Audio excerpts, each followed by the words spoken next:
From the Land-Grant University in Urbana-Champaign, Illinois, this is the Closing Market Report. It's the 16th day of April, 2024. I'm Extension's Todd Gleason. Coming up, we'll talk about the commodity markets with Dave Chatterton. We'll have a conversation with Emerson Nafziger about nitrogen availability and loss. We'll hear from the USDA statisticians in Iowa, Minnesota, and Illinois. And we'll take a look at the weather forecast, too, with Don Day of Day Weather on this Tuesday edition of the Closing Market Report from Illinois Public Media. Todd Gleason services are made available to WILL by University of Illinois Extension. May corn for the day settled at $4.31. It was down a half. July at $4.42 3/4, a penny and a half lower. And December down 2 cents at $4.67 1/4 a bushel. May soybeans $11.45, 13 1/4 lower. July $11.60, down 12. And November soybeans down 8 3/4 at $11.58 1/2. Bean meal futures for $3.20 lower. Bean oil down 56 cents. Wheat futures in the July down 2 3/4 for the soft red at $5.64 3/4, and the hard red was down, or rather up, 2 1/4 cents. Dave Chatterton from Strategic Farm Marketing joins us on this Tuesday to take a look at the marketplace. Hi, Dave. Thank you for being with us. I know we normally talk about agricultural energies. We'll get to that in a bit, but we should probably start today with what the trade looks like in Chicago from your perspective. Yeah, Todd, not the best start to the week here so far. We've got, 3 days to go here, but a little bit of selling pressure here early in the week. Volume on the exchange has not been great. We spent yesterday basically taking back the risk premium that the market inputted on Friday for the Israeli-Iranian, conflict or situation. And the buy the rumor, sell the fact side of that has kind of hit us this week. But I think it goes beyond that. And the conflict itself, Israelis have said that they will react, that they have no choice. What that reaction is going to be, the timing of it, the tenor of it, the size and scope of it, I think are all creating a lot of uncertainty here in the marketplace, and seeing that reflected in some of the outside markets, as well as weighing on grains in a lower volume and kind of an uncertain type of a trade. Beyond that, we're looking at the same, things that we've been chewing on, Todd, that continue to add a little pressure to the market here. We've got a relatively open planning window here after the middle of this week. We are making some progress in the western part of the belt and in the plains here this week. So planning doesn't look like it's going to get seriously behind or be threatened in any way.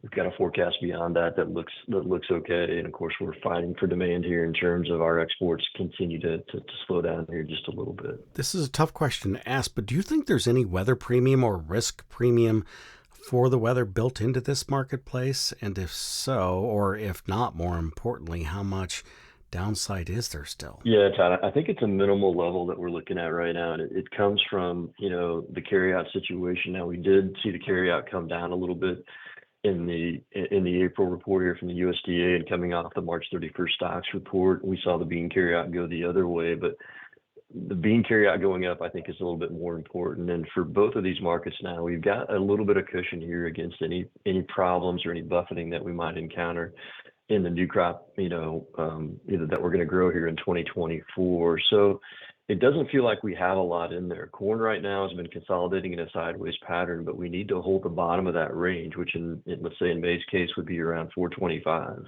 And we're only about, 5 to 6 cents above that on the close today. If you take that out, you're immediately targeting that previous February low at 409, and then of course the psychological $4 mark. And in beans, it's been lower and lower and lower, and we're actually in a position where, unfortunately, we're kind of positioning to target what those February lows were going to be. And that was an 11.24, I believe, on the May beans, and we're about 20 cents above that today. So certainly not. But when you look at the chart action, it's leaned back lower and starting to channel a little bit lower here. And I would argue that with that weather premium where it's at, an entire growing season ahead of us, and of course a lot of headline risk in the market on the, mostly on the geopolitical and outside market front. But the risk reward may be, in terms of price, maybe starting to be skewed to the upside here, but we haven't got a spark yet that has scared the shorts here in a way that they're coming in to cover their positions. For those producers who have not yet started new crop sales, are they still in a stand pat program at this point and waiting for the risk premium to come in? Well, I think it's a dangerous game to play. So I'd prefer to do a couple things. One, You can get a little bit creative here on what you're doing for corn, for new crop. If we get back up into that, futures up into that, for 85 to 90 area, you can do some things like a 1x2 contract or something that, assures you a floor, let's say a $5 floor, and it might have a 525 or 530 double up, but at least you've got something going. If not, I think you need to look at some put strategies here and maybe selling calls against that new crop to give yourself some protection of where we're at. We are below the spring crop insurance prices. It's tough to want to be an aggressive marketer, but I think you have to put it in terms of very simply, if we have, average weather, average yield, and grow a crop close to what the projections are today on paper, we're probably going to see lower prices in the fall than where we're at today. And very similar situation on beans. I mean, beans, we've been waiting for the market to kind of new crop to wind back up towards that $12 area. And it's been a long wait, and it could be a very slow grind lower. Now, it would be unusual that we didn't get that weather event and that risk premium that you talked about, Todd. But I think these funds are going to be a little bit more, they're not going to pull the trigger on covering shorts quite as quickly as they normally would based on these world supply situations. We should turn your attention as well to what's been happening in the agricultural energies. Tell me about ethanol and then, of course, diesel fuel supplies and things along those lines. Yeah, ethanol, a really curious situation right now. I mean, demand or corn crush for ethanol has actually been really good, outperforming the USDA's projection here just a little bit. And, we had some adjustments in the April report. I think we'll look for some further adjustments going forward. Margins have been, I'll call them adequate, but certainly not spicy or not opulent. The problem is that we're building ethanol stocks here at a rate that just doesn't feel very good here at the moment. And in doing so, gasoline demand typically does, pop up here in the summertime, Todd, but we need to see a little bit better offtake here to keep these stocks in check here and kind of balance ourselves out through the summer. And then as it relates to diesel and the price of gasoline, what do you see on the world market? And I'm interested to know how the Russo-Ukraine war has been impacting this in the recent months. Yeah, well, oil, very in a nutshell, very much about geopolitics right now. And you've got a number of different fronts going on that geopolitical front. You've got Russia, as you mentioned. They're the second, largest exporter in the world. You've got the Iran situation the Israeli situation in the Mideast that potentially now involves Iran and, one of OPEC's bigger producers and bigger exporters. You've got kind of China smoldering in the background with some issues there. You've got these Venezuelan sanctions that are trying to be, that look like they're going to maybe roll off and different things going on there. So a lot of different things happening at one time. If you look at where prices are at currently, it's hard to paint a picture of prices declining significantly between now and planting time, or really even now and next fall. We've got OPEC sticking to their production cuts, Todd. We've got global inventories starting to work their way lower. We've got inventories in the U.S. that are certainly, I'll call them adequate, but not necessarily, a big cushion. Crude oil stocks in the U.S. about 1% below the 5-year average. Gasoline stocks the same. Diesel stocks about 3%. So getting to a point where that stock situation becomes burdensome in terms of price and in light of the geopolitical risk that we wake up to every day. Unlike grains, I think you can say that oil, and fuel prices are definitely holding some risk premium. And instead of weather, in the case of grains, we're talking about, supply disruptions, what's going on in the Middle East and these other people that we're talking about. Russia is still trying to put their refineries back together after, a portion of them were attacked by Ukraine, several weeks ago. Looks like they're making some progress on that, but about 10% of their production still offline and waiting to come back and kind of will be, hodgepodge together. So whether it's logistics in Black Sea and possible sanctions there, we've already had the EU talking about sanctions against Iran for the weekend attack. Number of different things there that keep the supply situation in question, and really have to be a pretty picky buyer of your fuel here. I think the risk is still skewed to the upside despite the levels that we're at here today, and having seen Brent crude go to 92, having seen WTI go to 88. still looks like, we had a prediction out today for $150 oil if we have an all-out war in the Mideast. And not saying that happens. I don't think the odds of that are actually very high, but certainly we're going to keep this market on edge here in the near term. Okay, thank you much. Thank you, Todd. That's Dave Chatterton. He is with Strategic Farm Marketing. Joined us on this Tuesday edition of the Closing Market Report from Illinois Public Media. The warm winter has caused some concern across the Corn Belt, at least in those areas where anhydrous ammonia is used in the fall, and many producers are wondering if some of the nitrogen that they put into the ground last fall has managed to make its way elsewhere because of those higher temperatures. Emerson Nafziger, Extension Agronomist from the University of Illinois, Emeritus, joined me earlier in the day to talk just a little bit about that, and we'll hear his whole conversation tomorrow. But as for now, his short answer to this question is that no, the nitrogen probably has not escaped, and it's still right there, ready to be used by the corn plant when it wants to take it up. We do know that warm, wet conditions are good for denitrification. It's just that denitrification is a phenomenon in more poorly drained soils or poorly drained parts of fields where water stands, and they get saturated, and that's when the microbes that like saturated conditions can go to town and sort of denitrify or convert it back to nitrogen gas. We think that's very rare. Remember that our winter up to this last few weeks has been considerably drier than normal. Its temperature was above normal, but when the soil is relatively dry, we don't worry very much about any form of nitrogen loss. And our tiles were not running very vigorously through the winter, if at all.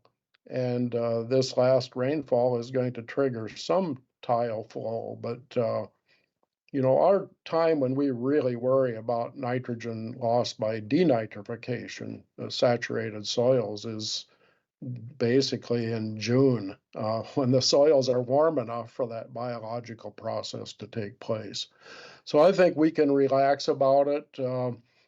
We'll sort of keep watching it. If we get conditions in June that are like the conditions in 2015 were, where it rained 10 inches in the month, then we might revisit this. But I think for right now, we can count on that nitrogen from last fall being there, and just proceed accordingly. Emerson Nafziger is a University of Illinois Extension Agronomist Emeritus. We'll hear the whole of our conversation with him tomorrow during the Closing Market Report.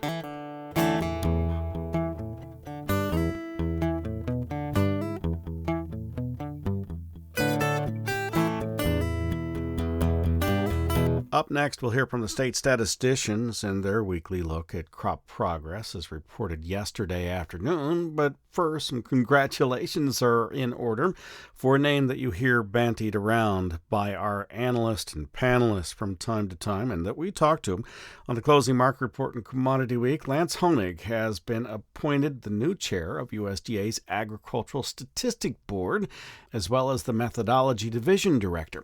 As chair, he will lead the preparation and dissemination of market-sensitive agricultural forecasts and estimates. Honig has a wide range of experience with NASS, including most recently serving as the Crops Branch Chief since 2008. As the Crops Branch Chief, he was directly involved in the weekly crop progress reports and many of the other reports that we talk about here on willag.org.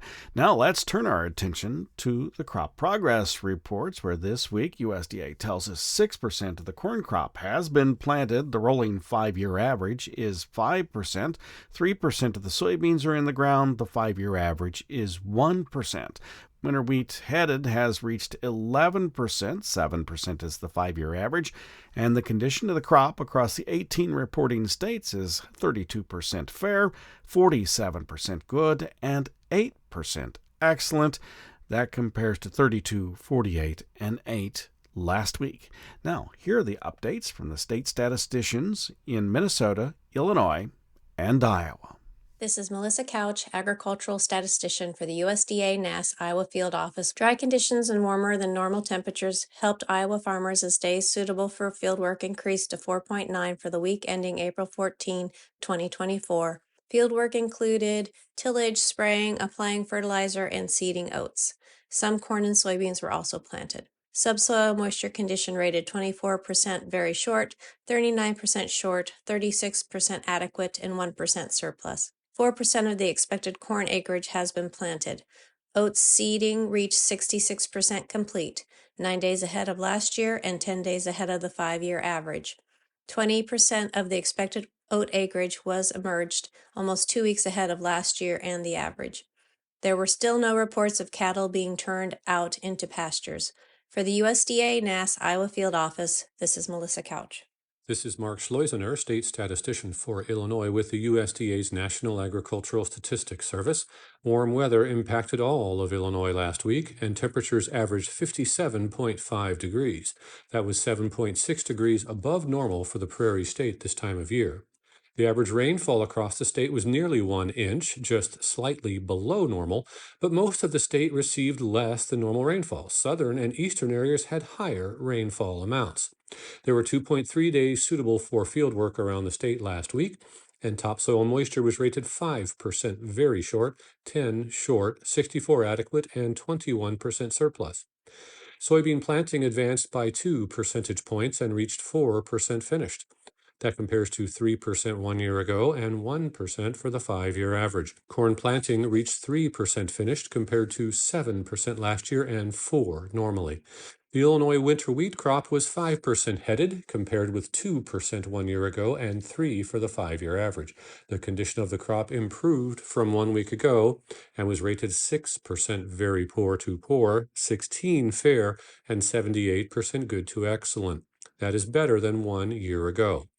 Pasture conditions also improved from last week and were rated 1% poor, 33% fair, and 66% good to excellent. That is better than 1 week ago and a little worse than 1 year ago. Finally, soil temperatures range from the mid-50s in northern Illinois to the upper 50s in southern Illinois, with a few readings in the lower 60s in central Illinois.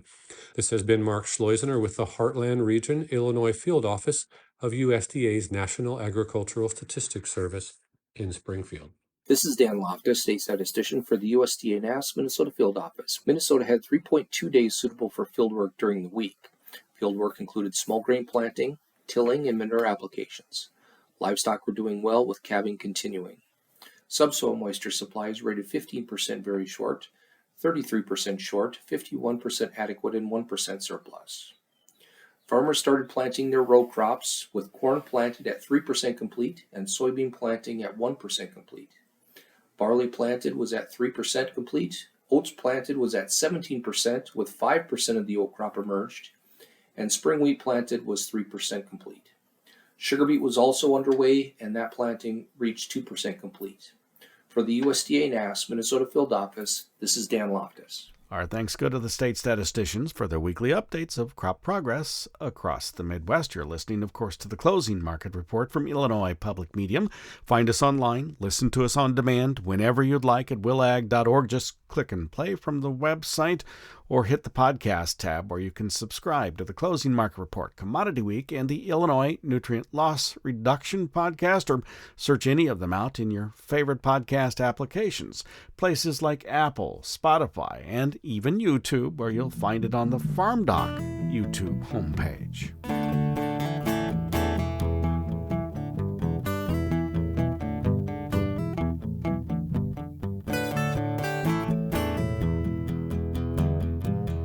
Let's check the weather forecast now for the growing regions across the planet. Don Day is here from Day Weather out of Cheyenne, Wyoming. Hello, Don. Thanks for being with us today. Thanks for having me. Let's begin in South America.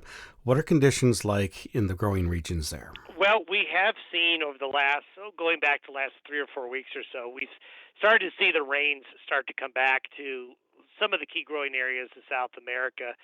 As we know, we had been in an El Nino since the late summer, fall of last year through here recently, and that is a drought signal for some of the key growing areas, especially of central and southern Brazil, and that's exactly what transpire. But since El Nino started to weaken and weaken rapidly, we've seen the rains return. And over the next 7 to 10 days, we see some good coverage of rain from Peru through the central and some of the southern growing areas of Brazil. Southeast Brazil, a little bit less in the way of precipitation, but things have gotten more wet down there. Argentina as well. Argentina hasn't been as dry, but we're going to see the better chances of rain in Brazil and the northern areas of Argentina. This is a late into their monsoonal time frame, especially in that central part of Brazil, I believe. So 7 to 10 days out, that would give the corn crop, their second crop, a good run at making a very nice finish. Yeah, and that's kind of how we're seeing things play out. The start bad, finish better when it comes to rainfall down there. Turn your attention to here in the United States. Tell me about the growing weather. Begin in the Southwest with the hard red winter wheat for me. Well, that is one area that has been missing out on a lot of storminess that's been going across the U.S. We've seen a real bias of storms wanting to take tracks a lot further to the north. So what that's done is that some of those key wheat areas, especially along and south of Interstate 70 across Kansas, then down into southwest, central, and western Kansas, eastern Colorado, the panhandles, into parts of Texas and Oklahoma there, it's been drier, and they could certainly use some precipitation. And at least here for another week or so, the bias with these storms is continuing to go across the northern tier of the U.S., then into the Midwest, the upper plain states before heading eastward. So that is an area of concern with dryness. There's also going to be some pretty chilly air coming into that region here at the end of this week and this upcoming weekend. We don't expect any hard freezing conditions, but you always get a little bit nervous when those temperatures this time of year are going down into the lower 30s. And some of the northern areas of that hard red winter wheat are going to be chilly. But parts of the spring planting areas from the northwestern part of the Corn Belt to the southeast are likely to be stalled out by rain in the near future? There's more rain coming. There's a pretty good storm system as we speak right now, producing a lot of shower and thunderstorm activity over those areas as we speak. Some severe weather, some rains, and a little bit of snow on the backside of the system, and that's going to help draw moisture into the rest of the central and eastern Corn Belt over the next week. So there's more rain in the future. Now, I do see a little bit of a break in that. That'll last 3 or 4 days that may extend up to the last days of April. So there's a wet period short term, a little bit warmer and drier after this pattern. Are these large amounts of rainfall in total precipitation, or just enough to make sure that things are slowed down and then farmers get back into the field? Well, there's going to be over the next 2 weeks parts, I would say the majority of Illinois, Indiana, Iowa, central and northern Missouri, that are going to be picking up between 2 to 4 inches of rainfall out of this. So it's certainly going to be enough to keep things pretty wet. Hey, thank you much. Thank you. That's Don Days with Day Weather in Cheyenne, Wyoming. Joined us on this Tuesday edition of the Closing Market Report. It came to you from Illinois Public Media's Public Radio for the farming world.